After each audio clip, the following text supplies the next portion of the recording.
मित्रों नमस्कार।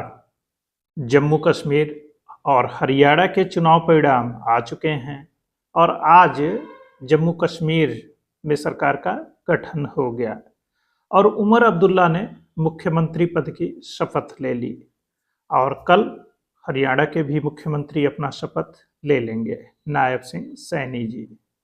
और हरियाणा का जो चुनाव परिणाम था वह बेहद आश्चर्यजनक था। आश्चर्यजनक चुनाव परिणाम जो मतदाता थे उनके लिए नहीं था। आश्चर्यजनक जो एग्जिट पोल और मीडिया में ओपिनियन बनाने का धंधा करते हैं उनके लिए था कि वोटर ने तो जहां वोट दिया है वहीं वोट दिया है और वही लोग जीते हैं जिन्हें वोट मिला है और वही प्रत्याशी चुनकर आए हैं और इस बात में कोई संदेह नहीं है। मगर जिस तरीके से मीडिया में कुछ लोग माहौल बनाने का काम करते हैं और अपनी रोजी रोटी चलाते हैं, उनके लिए बीता लोकसभा चुनाव और हरियाणा चुनाव के परिणाम बड़ा ही मुश्किल रहा है। अब एग्जिट पोल, ओपिनियन का और तमाम सर्वे का जो धंधा करने वाले लोग हैं उनकी कलई खुल गई है। अब सोचिए, एनसीआर में उनका शानदार एसी लग्जरियस स्टूडियो है और वही विश्लेषण वो लोग करते हैं, वही बातें बताते हैं जो वो लोग चाहते हैं। जनता की क्या राय है, क्यों राय है, पब्लिक में किस तरह का सेंटीमेंट है, किस तरह से वोटिंग हो रही है और जो चीज़ें समाज में घटित हो रही हैं उसको कैसे लोगों को समझाया जाए, इससे हमारा मीडिया, खासतौर पे जो इलेक्ट्रॉनिक मीडिया है जो सबसे जल्दी सब कुछ बता देना चाहता है, वह कोसों दूर हो गया है या यूं कहें जनता के बीच में नहीं जा रहा है। तो सबसे पहले इसका जो मूल कारण है वह यही है कि जो हमारा पत्रकार है, अब वो कथित पत्रकार हो गया है। वह एक मार्केटिंग मैनेजर है जो कुछ खास लोगों के लिए लगातार राय शुमारी कर रहा है और जनता के बीच राय बनाने का काम कर रहा है। वह मार्केटिंग कर रहा है। प्रशांत किशोर जी की बातें सुनिए तो वो जो बता रहे थे कि जनता के बीच में कैसे परसेप्शन क्रिएट किया जाता है, इसका 2-3 साल पहले ही वो तैयारी कर देते हैं। कब पद यात्रा करनी है, कौन से नारे गढ़ने हैं, कौन सी बातों को लगातार कहना है। तो जनता जो है अब जो बातें सुनती है वो पीआर मैनेजर और मार्केटिंग गुरुओं के थ्रू जो डिज़ाइन किया हुआ कैंपेन रहता है वह सुनती है कि हमारा नेता कौन सी बात लगातार क्यों कह रहा है। तो इसके पीछे जो हमारे नेताजी हैं उनको जो जनता की नब्ज पकड़ने की कला हुआ करती थी उससे अब वो कोसों दूर हो गए हैं। बल्कि जो पीआर मैनेजर है अब वो सर्वे करता है, उसकी कंपनी है और वह कैंपेन डिज़ाइन करता है। प्रशांत किशोर जैसी बहुत सारी एजेंसियां आ गई होंगी और बहुत सारे कैंपेन मैनेजर भी मार्केट में अब उपलब्ध हैं जो लगातार अलग अलग पार्टी और नेताओं के लिए उनकी जो ब्रांडिंग का काम है वो कर रहे हैं कि उनको कैसे कपड़े पहनने हैं, कब किसके किचन में खाना बनाना है, कब झाड़ू लगाना है, कैसे कपड़े पहनने हैं, कितनी बड़ी दाढ़ी रखनी है और कौन सी बात बार बार कहनी है। अब नेताजी कितने अच्छे अभिनेता हैं और कितना अच्छा डायलॉग बोल लेते हैं। मतलब एक कुशल अभिनेता के और मॉडल के सारे गुण होंगे तभी तो कैंपेन मैनेजर अपना काम कर पाएगा, क्योंकि वह डायलॉग लिख देगा, स्क्रिप्ट लिख देगा, लेकिन स्टेज पर जो परफॉर्मेंस होनी है वह तो नेताजी की ही होनी चाहिए। और नेताजी अगर इस लायक नहीं हैं और उनमें ये काबिलियत नहीं है तो परिणाम हमारे सामने है। फिलहाल जो हमारे यहाँ चुनाव प्रक्रिया है और मतदाता समूह है उसको हमें लगातार धन्यवाद देते रहना चाहिए। वह कितने शानदार तरीके से वोटिंग करता है और बड़े बड़े जो अपने आप को शिक्षाविद, विशेषज्ञ और जानकार मानते हैं तो उनको कैसे फेल कर देता है। उसे पता है उसे किसे वोट देनी है, क्यों देनी है। जाति धर्म, हाँ बिल्कुल है। तो कौन से हमारे नेता दूध के धुले हैं या कब जाति धर्म का वो ध्यान नहीं रखते थे जो अब नहीं रख रहे हैं। आप जाति गणना की बात करते हैं तो आप किसी भी प्रधानी चुनाव, पार्षद चुनाव, विधानसभा का चुनाव हो या लोकसभा का चुनाव हो, तो जो टिकट बंटवारे की प्रक्रिया है और टिकट देने का तरीका है कि कौन से प्रत्याशी को कहाँ से टिकट देना चाहिए और उसे क्यों टिकट दिया गया है, आप चाहे जब से आज तक का विश्लेषण कर लीजिए तो उसमें जाति और धर्म का महत्वपूर्ण एंगल है। हमारे यहाँ जब चुनाव आता है और जो वोट दिया जाता है वह भावनाओं में बह कर दिया जाता है। विकास, शिक्षा, बेरोजगारी और स्वास्थ्य, सुरक्षा जैसे मुद्दे पता नहीं कहाँ चले जाते हैं और लोग अपनी जाति के पक्ष में मतदान करने निकल पड़ते हैं। और अपनी जाति वाला अगर एक अच्छा नेता मिल जाए तो हर्ज ही क्या है। तो यह खेल पूर्व, पश्चिम, उत्तर, दक्षिण सब जगह चल रहा है। अब हमारा न्यूज चैनल वाला जो पक्षकार है, अरे मतलब वही पत्रकार, वह इस बात को कैसे जनता के बीच में कह रहा है, उसका ललित निबंध कितना कारगर और अच्छा है, ये अलग विषय है। तो आप जिन पत्रकारों को या पक्षकारों को, मतलब जो पोस्टर बॉय बन चुके हैं कि वो लगातार एक ही बात कहते रहते हैं, जब आप कई सालों से एक ही बात किसी के पक्ष में या विरोध में लगातार कह रहे होते हैं तो वास्तव में आप पत्रकार नहीं रह जाते हैं, आप मीडिया मैनेजर हो और आपको एक बड़ा श्रोता समूह, दर्शक समूह और सब्सक्राइबर लाइक करने वाली फौज आसानी से उपलब्ध हो जाती है। और आपका तो सर कढ़ाई में वाली जो बात नहीं है कि पांचों उंगलियां घी में और सर कढ़ाई में चरितार्थ हो जाती है। खूब मज़े से पैसे आते हैं, मिलियन बिलियन में व्यू शुरू हो जाते हैं और subscribe button, membership, joining button और पता नहीं क्या क्या है, अच्छी खासी कमाई होती है।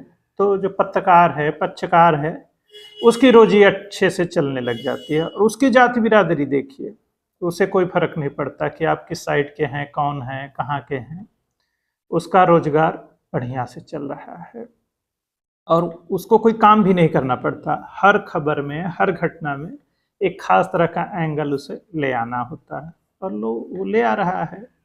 तो हरियाणा का चुनाव तो कुछ ज़्यादा ही सरप्राइज कर गया, जहां भाजपा को हर तरीके से सत्ता से बाहर बताया जा रहा था और कांग्रेस को 3/4 बहुमत से जीतने की उम्मीद जताई जा रही थी। कांग्रेस पता चला सत्ता से बाहर हो गई और भाजपा तीसरी बार सत्ता में वापसी कर ली, वो भी पिछले 2 चुनाव से ज़्यादा सीट लाके 48 सीटें आ गई और 36-37 सीटों पर कांग्रेस सिमट गई। कश्मीर में भी यही हाल रहा। कश्मीर में हालांकि नेशनल कॉन्फ्रेंस की सरकार बन गई, कांग्रेस बाहर से समर्थन दे रही है। भाजपा ने अपने जम्मू वाले हिस्सा में 29 सीटें जीत ली, जैसा कि अंदाजा था। और भारत के मुसलमान, जैसा कि भाजपा को न वोट करने का उसने कसम खा लिया है, क्योंकि भाजपा मुसलमान और इस्लाम के लिए ठीक नहीं है। मतलब इस्लाम और मुसलमान दोनों को भाजपा और संघ से खतरा है, पता नहीं किससे खतरा नहीं है। अरे भाई, आपके दर्शन, समझ और ज्ञान में अगर सार्थकता है, ताकत है, तो किसी को किसी से खतरा नहीं है। न हिंदुओं को खतरा है, न मुसलमानों को किसी से खतरा है। लेकिन अगर एक खास एजेंडे के पक्ष में लगातार आप झुकते जा रहे हैं और भाजपा और संघ का डर दिखाकर बैठाकर आपको एक लगातार किसी खास पार्टी या किसी विरोध में आपसे वोटिंग कराई जा रही है, तो क्या यह बात सही हो सकती है? तो भारत का मुसलमान और भारत की कुछ हिंदू जातियां जो लगातार भाजपा के विरोध में वोटिंग करती हैं, उनकी अपनी चेतना है, समझ है और लोकतंत्र में इस चीज़ में भी कोई बुराई नहीं है, क्योंकि संख्या बल जिधर ज़्यादा होगा उधर ही लोग जीतेंगे। कौन सही है, कौन गलत है, इससे कोई फर्क नहीं पड़ता। चुनाव जातीय समीकरणों को साधने का नाम है माइक्रो मैनेजमेंट और इसे सोशल इंजीनियरिंग भी कहा जाता है। तो हरियाणा का चुनाव उसी सोशल इंजीनियरिंग का परिणाम है। और कश्मीर का चुनाव भी, जो भाजपा को 29 सीटें मिली हैं, वो हिंदू बाहुल्य क्षेत्रों से मिली हैं और जहां भी मुस्लिम वोट था भाजपा वहां नहीं जीती है। ये सच है और इस सच को स्वीकार कर लेना चाहिए और भाजपा ने स्वीकार कर लिया है। वो मेजॉरिटी पॉपुलेशन का वोट लेने में लग गई है, क्योंकि 2024 का जो लोकसभा चुनाव था, सबका साथ, सबका विकास और सबका विश्वास वाले नारा उनके लिए फेल कर गया, क्योंकि मुस्लिम और उत्तर प्रदेश के यादव जैसे जो समूह हैं उन्होंने भाजपा को वोट नहीं दिया। ये भी सच है, इस बात को भी स्वीकार करना चाहिए। तो जो विपक्ष का वोट का जनाधार का और ताकत है लोकतंत्र का, संविधान बचाने का, वो मुस्लिम वोट और हिंदू जातियों में भाजपा विरोधी जातियां हैं, जिसमें अम्बेडकरवादी, दलित और पिछड़ों की राजनीति करने वाली सशक्त जातियां हैं। वो अगर उनके साथ जाती हैं तो भी उन्हें जीत मिलती है। तो उस समीकरण को अगर विपक्ष साध लेता है तो उसके चुनाव में जीत होगी। और यह जीत हिंदुओं के विभाजन से तैयार होता है कि हिंदुओं को जाति समूहों में बांटा जाए और सवर्णों का, पिछड़ों का, दलितों का एक दूसरे के खिलाफ खड़ा होने का जो वजह है उसे बताया जाए। संविधान और आरक्षण को खतरा। आप सोचिए, संविधान और आरक्षण को भला कैसे खतरा हो सकता है? यह एक कानूनी और संवैधानिक अधिकार है, वह किसी पार्टी ने नहीं दिया है। और भारत की जिस तरह से राजनीतिक व्यवस्था है, इसमें न तो संविधान को छुआ जा सकता है न आरक्षण को। अब इसके मुद्दे बनते रहेंगे। चुनावी हार जीत के लिए जो सगुफे चाहिए होते, माहौल बनाने के लिए जो बात कही चाहिए होती है, वह लगातार करते रहना है। फिलहाल महाराष्ट्र और झारखंड के भी चुनावों की घोषणा कर दी गई है। 13 और 20 तारीख को यहाँ वोटिंग होगी और 23 तारीख को मतगणना होगी। तो फिर वही चुनावी दौर, वही आरोप प्रत्यारोप की शुरुआत अब हो जाएगी और हारने और जीतने के अपने अपने बहाने और कारण गिनाए जाएंगे, बताए जाएंगे। अब सोचिए, ईवीएम, इलेक्शन कमीशन, सरकारी व्यवस्था, इस पे नाहक और बेवजह बकवास लगातार किया जा रहा है। जो पार्टी हारती है वह इसका रोना शुरू कर देती है। आपकी पढ़ाई लिखाई समझ का क्या कहा जाए? अरे ऐसी बकवास क्यों करते हैं? क्योंकि उसी से आप जीत रहे हैं। फिर तकनीक के जो जानकार हैं उनसे बातें करिए कि वन टाइम इरेजेबल या वन टाइम प्रोग्रामेबल चिप क्या होता है। और हमने ईवीएम की जो इजाद किया है, जो बनाया है, पूरी तरह से इंडिजिनस है। यह हमारी दुनिया के लिए एक बड़ी खोज है। और कोई ईवीएम तब तक ही ईवीएम है जब तक वह सरकारी सुरक्षा के घेरे में है, मतलब चुनाव आयोग के नियंत्रण में होता है। अब तुरंत लोग कहेंगे अमेरिका नहीं कराता, एलन मस्क क्या कह रहे हैं, फलाने देश नहीं कराता। वहाँ की आबादी और ज़रूरतें अलग तरह की हैं। बैलेट पेपर से जब चुनाव होते थे तो किस तरह की अराजकता और गुंडागर्दी होती थी। जो उस गांव और पोलिंग बूथ के दबंग लोग थे, सारे वोट पर किस तरह से कब्जा कर लेते थे और कितना हिंसक चुनाव होता था। फिर इतने सारे बैलेट पेपर कैरी करना और बाकी चीज़ें भी बड़ी समस्या के रूप में थी। अगर सच में ईवीएम हैक होने या टेम्पर होने के आपके पास रीजनेबल सबूत हैं, कारण हैं, जानकारी है और आप ऐसा कर सकते हैं, तो फिर इलेक्शन कमीशन जब चैलेंज करता है कि आइए हैक करिए, टेम्पर करके दिखाइए, तो उस वक्त आपको जाना चाहिए। और वहाँ कोई नहीं जाता। सुप्रीम कोर्ट के बाकायदा जजमेंट आ चुके हैं और ऐसे बकवास पर लगाम लगाने की ज़रूरत है। और आपको वास्तविक मुद्दे उठाना है, जनता के बीच जाना है। अपनी हार की जो जिम्मेदारी है उसे आपको लेनी होगी और खुद में सुधार करने की ज़रूरत है। सोचिए, आप जनता के बीच में कौन से वास्तविक मुद्दे के साथ गए हैं और आप कौन सा ऐसा काम कर रहे हैं कि जनता आपको वोट दे। तो कोई कारण नहीं है कि आपको वोट दिया जाए। और वास्तव में आप वोट चाहते हैं तो जाइए जनता के बीच में और मुद्दे उठाइए। अब सोचिए, हरियाणा और पंजाब बॉर्डर पर अब भी किसान डटे हुए हैं। ये कौन लोग हैं? सोचिए, जब आप अपने ही मुद्दों पर चुनाव हार गए तब आपको इस तरह के आंदोलन का भी कोई अधिकार नहीं है। आप भी आइए, चुनाव लड़िए और सरकार को बदल दीजिए। आखिर पंजाब और दिल्ली में आपने सरकार बनाया ना, अब आप वहाँ उन चीज़ों को लागू करिए और वो बदलाव करके दिखा दीजिए कि देखिए इसको और बेहतर कैसे बनाया जा सकता है। भारत में आंदोलन, चक्का जाम, अराजकता, हिंसा, हड़ताल की कोई बहुत आवश्यकता नहीं है, क्योंकि हम चुनाव से गुजरने वाले लोकतंत्र हैं जहां चुनाव की कोई कमी नहीं है और अपनी बातों को साझा करने और मंच पर रखने की सुविधा भी पर्याप्त है। ऐसे में जनता के बीच जाइए और सरकारों को बदलिए और जनता को इसके लिए कन्विंस करिए कि आप क्यों सही हैं, कैसे सही हैं और आपके पास बेहतर विकल्प क्या है। ये चुनाव आयोग और इलेक्ट्रॉनिक वोटिंग मशीन का रोना बिल्कुल भी जायज़ नहीं है और यह काम पूरी तरह से बकवास है। तो जाइए अपनी बात कहिए। और भारतीय लोकतंत्र में अगर आप हथियार और उठाते हैं और हिंसा के माध्यम से अपनी बात मनवाना चाहते हैं, तो यह भी असह्य है। और वह भारतीय संविधान और कानून के अंतर्गत रहकर आप जो भी विरोध करते हैं वह आराम से किया जा सकता है।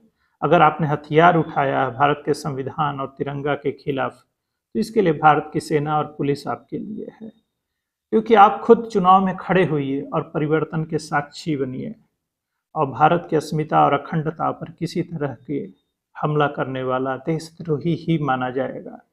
तो आइए चुनाव लड़िए। आप चाहे जिस जाति धर्म से हो, पार्टी बनिए, चुनाव लड़िए और सार्थक बदलाव के आप भी अग्रणी नेता बनिए, योद्धा बनिए, बजाय इसके कि सड़कों को जाम करिए। अच्छा सोचिए, किसान आंदोलन में जो किसान नेता हैं, अच्छी किसानी और बाजार से जुड़ने के लिए किसानों को कौन सा रास्ता और विकल्प बता रहे हैं। सोचिए दलहन तिलहन का कितना शॉर्टेज है देश में। एडिबल ऑयल मतलब खाद्य तेल का हम लोग 3 लाख करोड़ आयात करते हैं, रुपए में 3 लाख करोड़ रुपए का आयात करते हैं। तो उस बाजार को हम कैसे ट्रैप करें, दलहन तिलहन के उत्पादन में किसानों को कैसे आगे लाएं कि वो एक बड़ा बाजार उनके हाथ में आ जाए। एमएसपी और बाकी चीज़ें भी चलती रहेंगी, और इससे क्या किसानों को फ़ायदा होगा? तो किस खेती किसानी के जो एक्सपर्ट हैं उनसे राय लीजिए। ये नेतागिरी से खेत किसान की समस्या हल नहीं होगी। तो मैदान में उतरिए, जनता के बीच जाइए और वास्तविक मुद्दों के साथ अपनी बात कहिए और सशक्त आवाज़ बनिए। इन्हीं शुभकामनाओं के साथ जय हिंद, जय भारत, वंदे मातरम।